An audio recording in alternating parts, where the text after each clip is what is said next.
I thought we would take a look at a pair of verses from the Gita.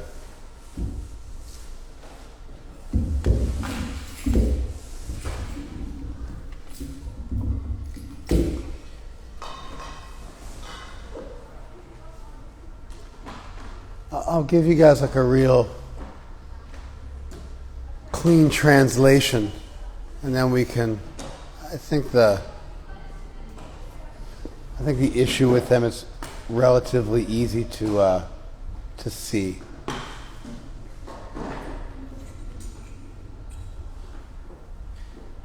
Here are the two verses. Triguna Vishaya Veda. The Vedas are about the three gunas. Triguna Vishaya Veda. The Vedas are about the three gunas. Just as I'm reading it, I'm like, well, we should probably discuss the three gunas, but we're not going to do that. So if you wanted to unpack what does Triguna mean, the three gunas, it means the Vedas are material. The gunas are the basic categories of Prakriti. So when you say Triguna Vishaya Veda, you're saying that the Vedas are material. They are about the three gunas, and the three gunas are contrasted to spirit. So the Vedas are material. Nishtragunyo bhavarjuna. You should be, Krishna's talking to Arjuna, he says, bhavarjuna. Arjuna, you be nishtragunya. Nishtragunya means beyond the three gunas. Triguna, nishtragunya. Beyond the three gunas. Nish is like the equivalent of putting an A in front of a word in English. Just like you have theism, and then if you put an A in front of it, you have atheism. It's the opposite word. So, nishtragunya. Beyond, beyond the three gunas. Outside the three gunas. So you're a spirit. The Vedas are about matter. Because you're a spirit, you should be beyond matter. Now there's something called transitive logic. It's a pretty simple idea. If A equals B and B equals C, A therefore equals C. It's really easy. It's not complicated. That's transitive logic. So, the Vedas are about the three gunas.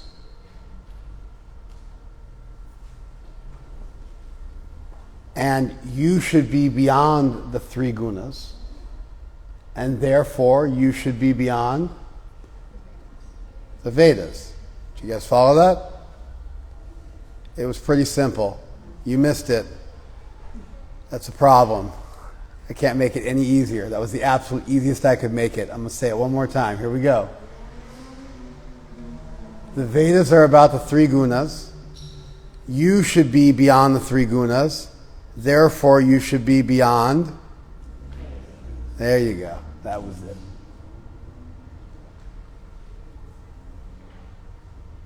Do you guys see the problem yet? What's the problem? What's the problem? The essence of the Vedas seems to me cannot be material. Okay, so the problem is Krishna just insulted the Vedas in a very serious way. There you go. So we now have Krishna insulting the Vedas. Not insulting like making fun of the Vedas or being mean to the Vedas, but Krishna has just said the Vedas are material. You should be beyond the Vedas, and therefore you should be non-material. But it seems to be a very sharp criticism of the Vedas as a whole, which seems to be at odds with standard Hindu dharma and faith in the Vedas as a religious body of texts, etc., etc. Nirdvandva nitya sattvasta niryoga kshema atmavan. You should be beyond duality, always situated in truth and free from possessiveness and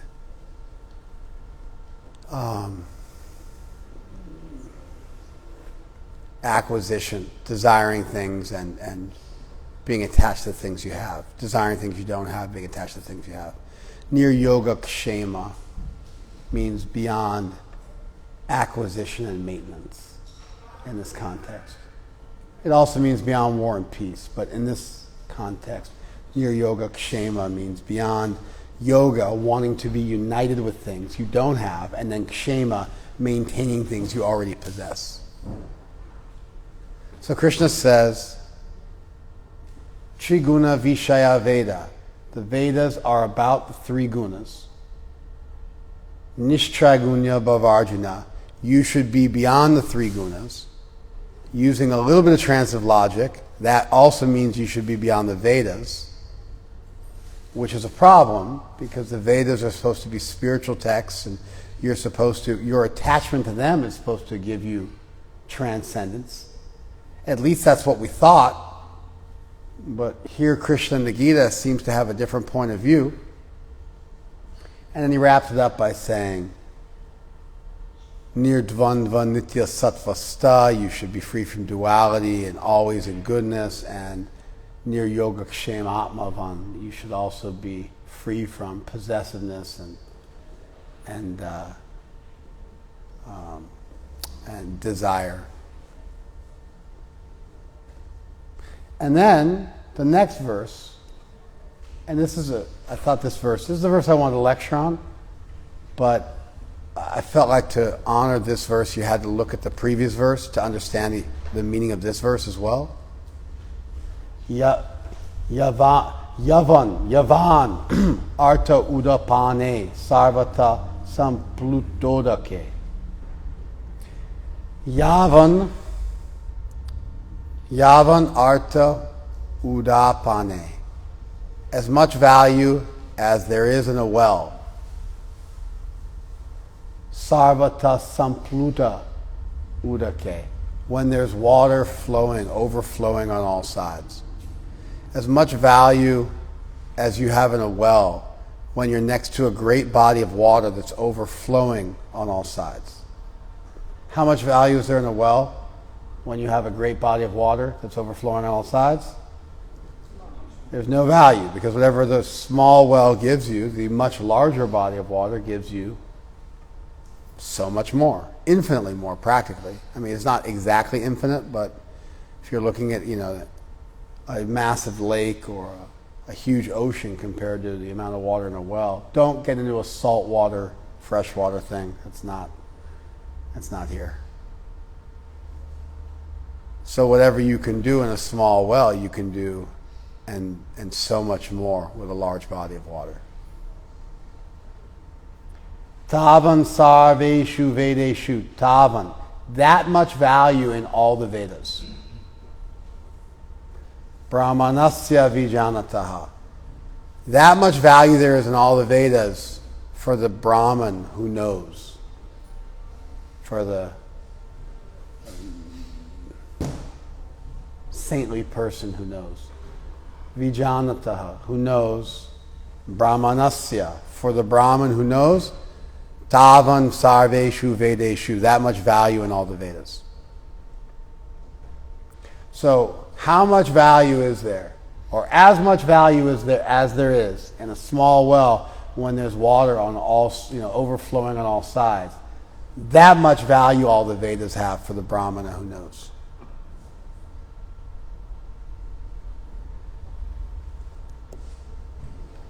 This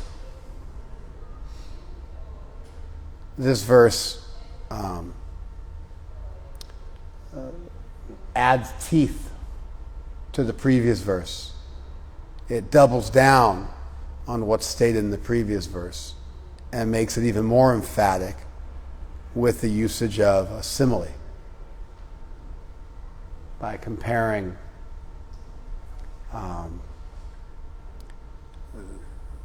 the knowledge of a saintly person to the knowledge of the Vedas. And it's the equivalent of trying to compare an overflowing body of water to the water in a well. And the Vedas are confined to the realm of matter, the three gunas. And you should be free from the three gunas, and therefore you should be also beyond the Vedas. Prabhupada is,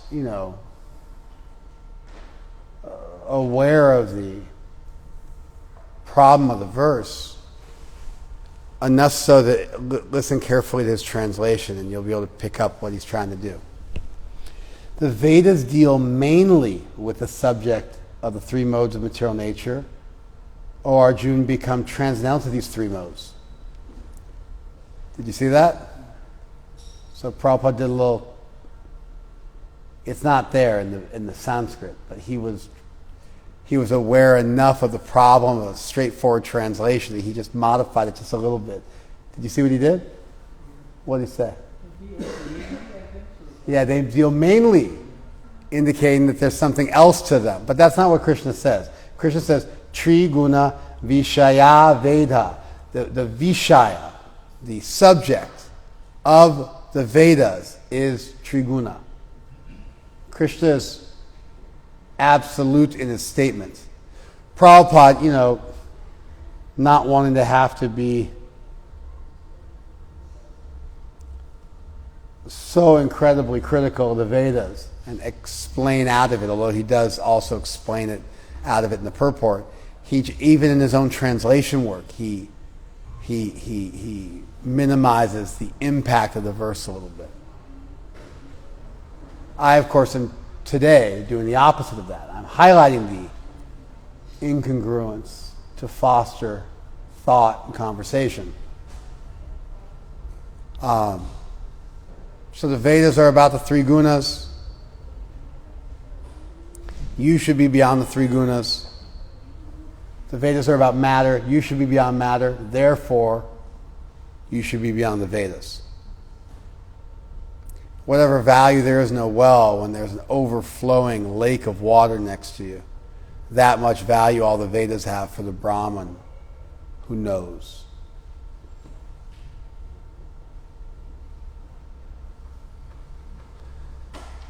So, I think we need to come up with a strategy that solves this problem and at the same time doesn't just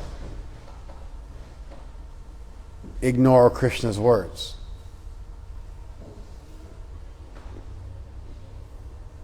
So one solution that is there in Prabhupada's own translation work is that the Vedas are mostly about material stuff, but there is a small section of the Vedic literatures relative to the entire body of texts that deals with spiritual subject matter.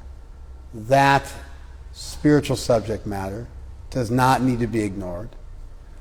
But within the fidelity to the larger corpus of Vedic literatures, you need to distill your faith down to being faithful to and most interested in the more spiritual side of the Vedic literature. And so Krishna is speaking emphatically here, but the truth is the Vedas also touch on spiritual subjects, and those musings and those writings on spiritual subjects should not be neglected or ignored while you are perhaps becoming aloof from and transcendent to the more material portions of the texts.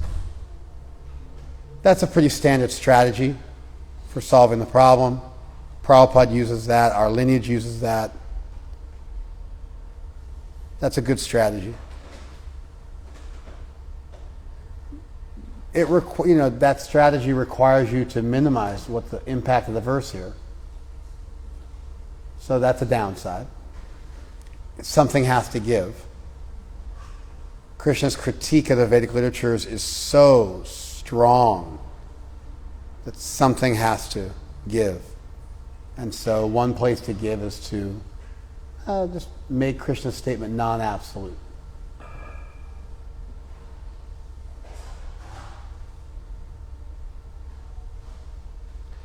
Another way to deal with this, which stays a little closer to the Gita,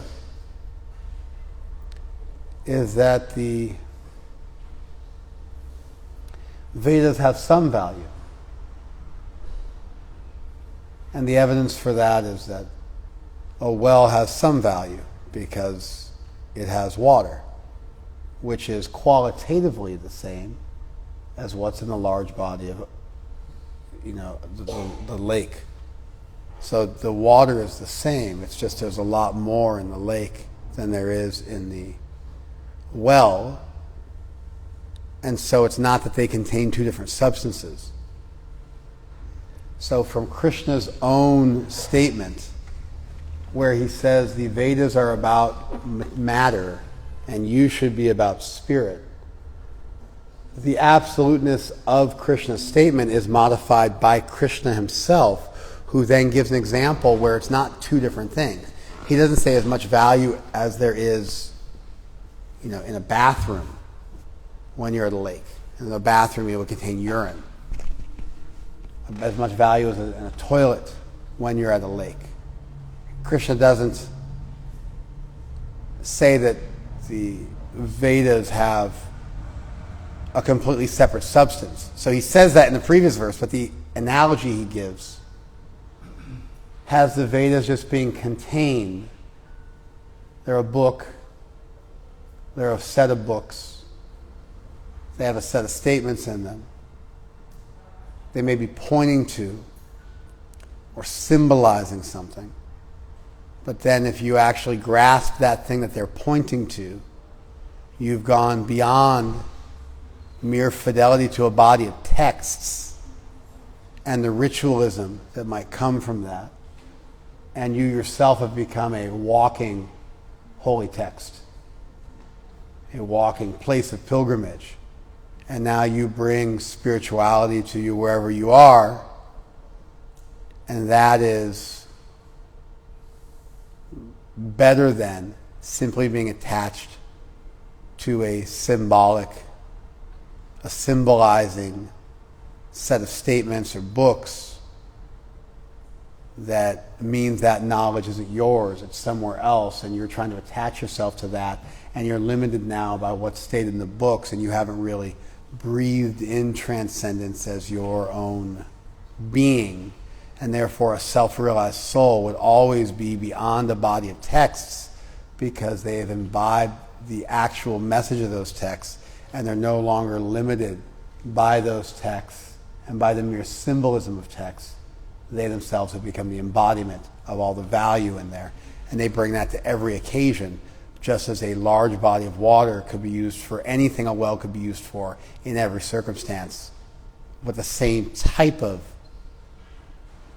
ingredient, but just with so much more of it.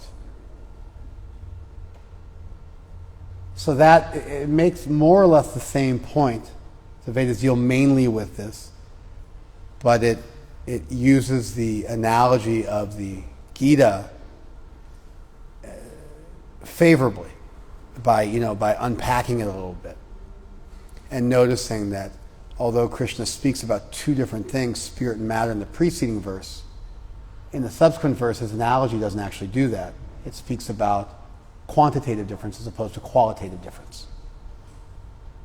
Do you guys follow that? That's another interesting, way you can solve it. There's a problem with that.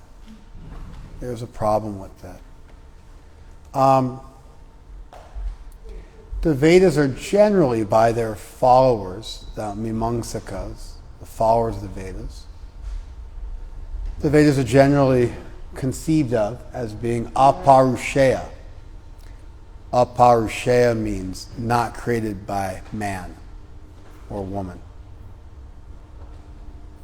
And they're nitya, they're eternal, and they're not created by humans. They are Vaikuntha Vayu. They are the air of spirit. They're the air of transcendence, giving you knowledge about things that go beyond what you could possibly fathom by your own experience in this world using your limited mind and senses. The Vedas point to Adhoksaja, that being that is beyond the senses.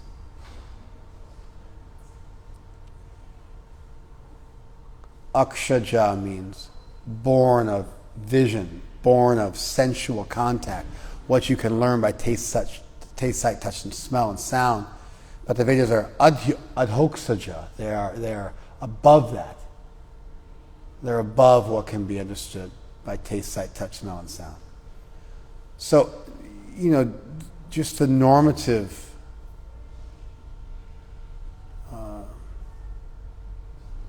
treatment we find the Vedas are given by our theologians over millennia, not even over centuries, going back thousands of years, is that the Vedas are Vaikuntha Vayu, they're the air of the spiritual world, they're aparishaya, they're not created by humans, they're nitya, they're eternal.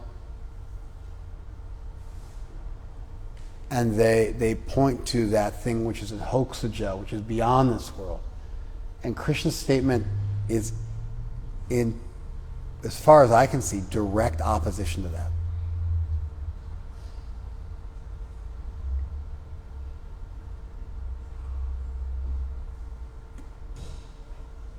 Because the Vedas are Triguna Vishaya.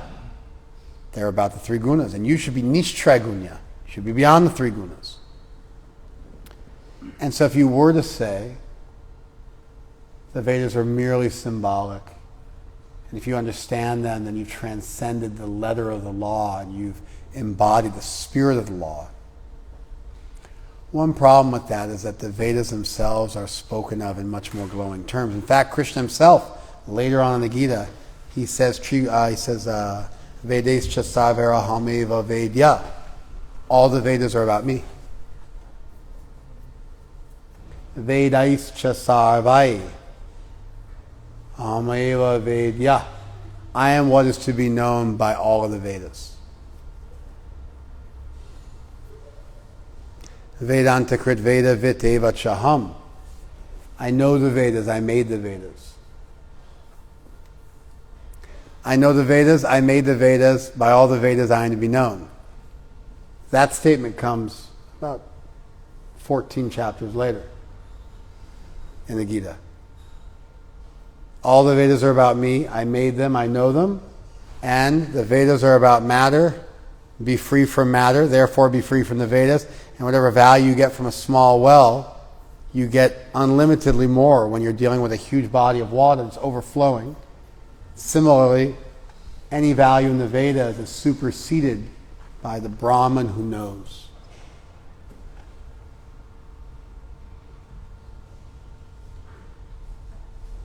So solution A, no, the Vedas are good. Mostly they have material things. The Vedas are filled with, incantations and spells and ways of doing religious ceremonies that will increase your longevity and your wealth. And those portions of the Vedas are criticized, but there's some transcendental portion, and those portions are to be kept. The problem with that is that Krishna himself seems to be a little more critical. Not entirely critical that the Vedas are evil, per se, because at least they have as much water as a well does, which is qualitatively non-different from the lake, although much more limited. So it's not an absolute criticism.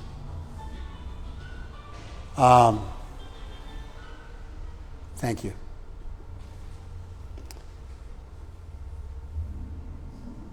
It's okay. No, you cannot talk in the temple. Hey, no talking.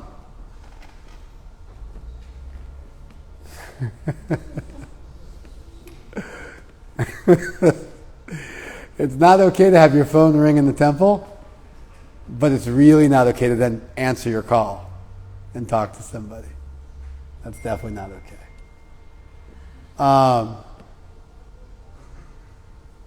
So yeah, it's a genuine harsh statement by Krishna that is even incongruent with other statements he makes in the Gita. If you look at the previous verses of the Gita, and I didn't want to do this, but I'm realizing we kind of have to. Krishna says, Vyavyasaya atmaka buddhi ekeha kurunandana. He says, for this dharma that I'm going to teach you, the dharma of yoga. Krishna's teaching the subject of yoga. He says you need to have vyavyasaya buddhi. You need to have resolute intelligence. Vyavasai buddhi, resolute intelligence. Eka vyavasai buddhi, one-pointed, resolute intelligence. You need to be focused. Bahushaka hyanantascha buddhayo avyavasayinam. For those people who are irresolute, their intelligence is multi-directional and it has many branches, almost unlimitedly, and they can't focus. And for those people who are avyavasai, who are not resolute, who are not focused, samadhana vidyate, they're not able to achieve samadhi because they are bhogaishwarya prasaktanam, because they're too attached to material nature. And taya apahrita chetasam, their minds have been stolen by materialism. And that vyavasai buddhi, that resolute intelligence, na vidyate, it doesn't take place. They don't have it. So I'm teaching you the Dharma. The Dharma is about yoga. Yoga is about focusing the mind. You have to have one-point intelligence in order to be able to understand what I'm about to say. And for people who are too many branched in their intelligence, too all over the place, they won't ever be able to achieve meditation because they're too attached. And ya imam pushpitam vacha pravadanti avipaschittaha. Ignorant people speak flowery words, Veda vada rataparta nanyad astiti vadina. They speak flowery words from the Vedas. They say there's nothing more than this. Kama atmana swarga parajama karma pala pradam kriya vishesha bahulam bhogaishraya gatim prati. And they give advice to do complicated rituals from the Vedas to give you wealth and power and influence. And for those people who are enamored by things of this world, they won't achieve samadhi. So the preceding verses explain what Krishna's critique of the Vedas is really consisting of. The Vedas have pushpitam vacham, they have flowery words, which are pravadanti, they're spoken by avipaschittaha, ignorant people. And those flowery words are for people who are Veda, Vada, Rata. They're attached to the Vedas. They're attached to these flowery words, bhogaishwarya gatim prati, that tell you about how to enjoy and become rich, and that recommend kriya vishesha bahula. They recommend various rituals that one performs in order to become materially successful.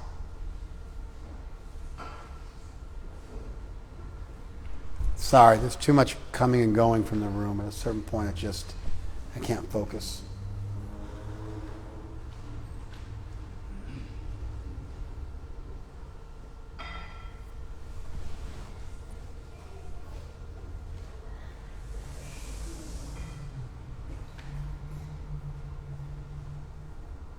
I'll just start again. It's hard to translate when people are coming and going. I'll just translate again. Pushpitam vacha. Pushpitam vacha pravadanti avipaschita. Ignorant people repeat the words of the Vedas. And kriya vishesha bahulam, they recommend various sacrifices. Bhogaishwarya gatim prati, they give you enjoyment and wealth. And for those people who are bhogaishwarya prasaktanam, too attached to enjoyment and opulence, vavyasaya makabudhi samadhana vidhyate. For those people, the resolute determination to doing the dharma of yoga doesn't take place, and they're not able to achieve samadhi. And so Krishna's critiquing something quite specific in the Vedas. He's critiquing the rituals they tell people to perform that are designed to make you wealthy and make you powerful in this world. Is that all that's in the Vedas? It's not all that's in the Vedas. There are spiritual subjects dealt with in the Vedas. If the Vedas were a body of text that only dealt with these things Krishna has been specific that he's criticizing the Vedas for, then your critique of the Vedas would be absolute. Let me say that again. If I say I'm critical, this is Ross. Ross is a financial planner, a small financial planner. He manages $40 million. He has $40 million under his management. If I said that Ross is a terrible financial planner, his MBA is garbage, he gets a terrible return on your investment, you'd be better off going to a casino than investing your money with him. You follow? I'm now specifying that my critique of Ross is in his ability to invest money.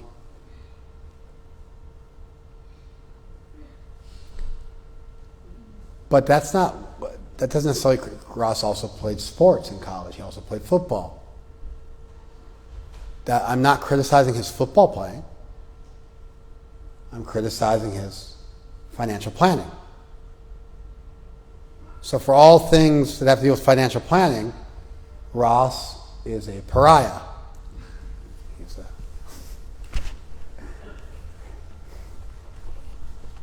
But it wouldn't be fair for me to say, therefore Ross is a bad husband, or therefore Ross is a bad friend, or therefore Ross is lousy at football. That would be an overextension of the criticism. Now, if I said Ross is a terrible financial planner, and I said, so he has no value, and I make an absolute statement, so therefore he has no value, based on the preceding statement I made, where I'm criticizing him for something quite specific, we can understand that my statement, he has no value, is about his ability to manage money, not about his ability to, let's say, for instance, play football, or help old ladies cross the street, or do other things, be a cook. So Krishna's been specific in what he's criticizing the Vedas for.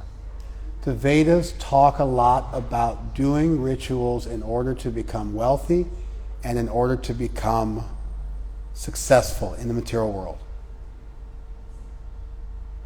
Krishna does not have a very high opinion of those sections of the Vedas.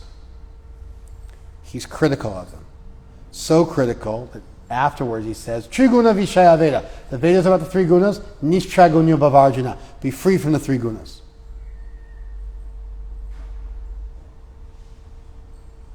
But because of his preceding statement where he specifies what exactly he finds detestable in the Vedas, and why it's detestable, because it's about material things, and if you have to be resolute in order to pierce into and be able to understand something deeper like yoga. And so if you get too attached to the external coverings of the Vedas, you won't be able to inject yourself within and get to this deeper teaching.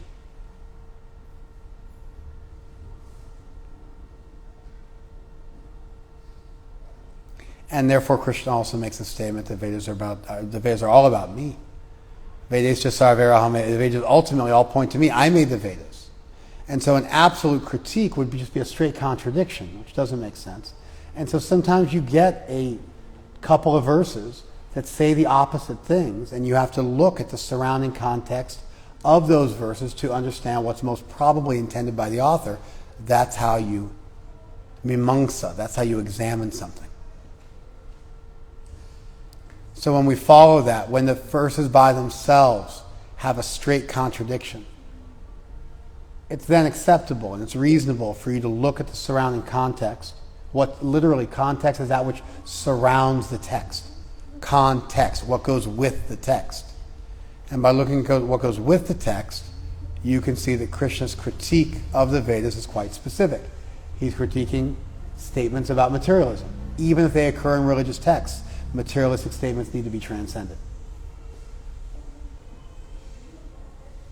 And even in the statement, Brahmanasya Vijanata, they are superseded, whatever you can get from the Vedas. Sarveshu Vedeshu, Tavan Sarveshu Vedeshu, Brahmanasya Vijanata. As much value all the Vedas have for the Brahmana who knows. For the Brahmana who knows what? For the Brahmana who knows the deeper subject that's also taught in the same text.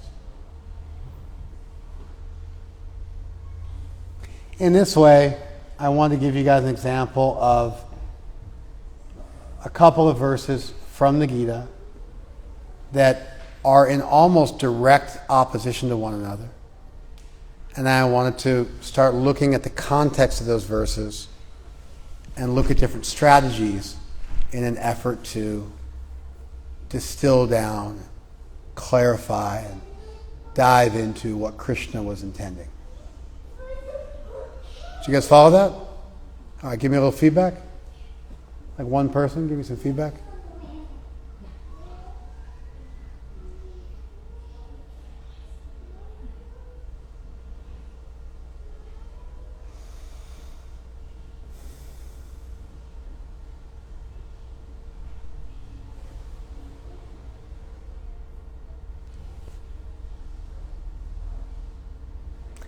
Yes. Thank you for teaching me how to study a text that on the surface may seem contradictory. I thought it was, when you problematized it, I was like, how is he going to resolve that? And it's so scary every time something that Krishna says contradicts something that's like so widely known. It makes me feel so uncomfortable. And so doing this exercise and seeing the different perspectives in which we can reconcile was really helpful. I also love the fact that it's so nuanced. Hang on, slow down. That was good. All right, so one person in the class understood what I was trying to do. The rest of you did not. You weren't able to follow. It's okay. Maybe we'll start a Sunday school. But at least because I asked for feedback and nobody spoke up, but at least you understood exactly what I was trying to teach. There are verses you get. Sometimes those verses are on the surface in direct opposition to one another. That should create a disturbance in your mind, and we should be on the lookout for and interested in resolutions to those conundrums. And we need to be able to look at the text dispassionately, notice the contradictions, because without noticing the contradictions, you can't notice the resolutions. So that was good. You got it. That was enough. You got something to say? Yeah, I was going to say it also highlights the importance of having a teacher, because without a teacher to kind of guide you and share with you what's important, it's easy to get lost in things that maybe aren't as important, like some of the stuff in the Vedas, and obviously the contradictions too. And you see Prabhupada in a very quick way, with just one stroke of his pen. He added that word mainly there to give you a little bit of a way out, to not create the need for pages and pages of commentary. And so you see, even in good translation work, there's oftentimes an effort to give small, nuanced modifications to to the text so that they flow better.